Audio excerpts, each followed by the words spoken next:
లో చేసే సున్నిపిండికి కావాల్సిన పదార్థాలు మొదటిగా అయితే పచ్చి పెసర్లు తీసుకున్నాను, గ్రీన్ పెసర్లు, అలాగే మినప్పప్పు, ఎర్ర కందిపప్పు,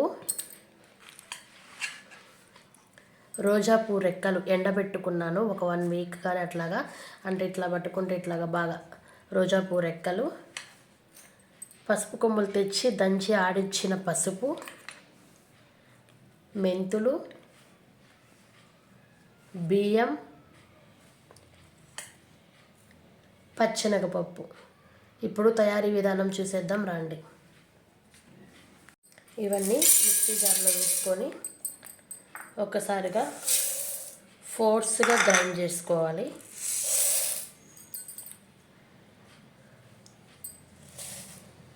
కొంచెం కొంచెం వేసుకొని గ్రైండ్ చేసుకోండి.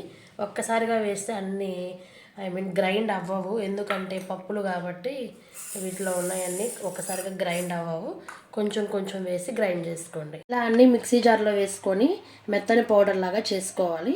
చూపిస్తాను చూడండి.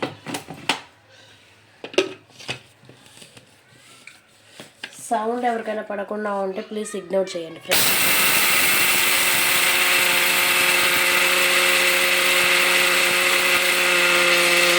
ఫ్రెండ్స్, నేనైతే మెత్తగా పౌడర్ అనేది నేను మిక్సీ పట్టేసాను. ఎలా వచ్చింది ఏంటి చూపిస్తాను. చూసారా, ఇలాగా మెత్తగా అయితే ఫైన్ పౌడర్ లాగా చేసేసుకొని దీన్ని ఒక కంటైనర్ డబ్బాలో కానీ స్టోర్ చేసి పెట్టుకున్నట్లయితే 3 నెలల నుంచి 4 నెలల వరకు స్టోర్ అనేది చేసుకోవచ్చు ఫ్రెండ్స్. పిల్లలకు కూడా పోయొచ్చు. పిల్లలకు చేసుకునేటప్పుడు మాత్రం చాలా అంటే చాలా మెత్తగా పౌడర్ అనేది చేసుకోండి, ఎందుకంటే వాళ్ళకి స్కిన్ అనేది సెన్సిటివ్గా ఉంటుంది కాబట్టి.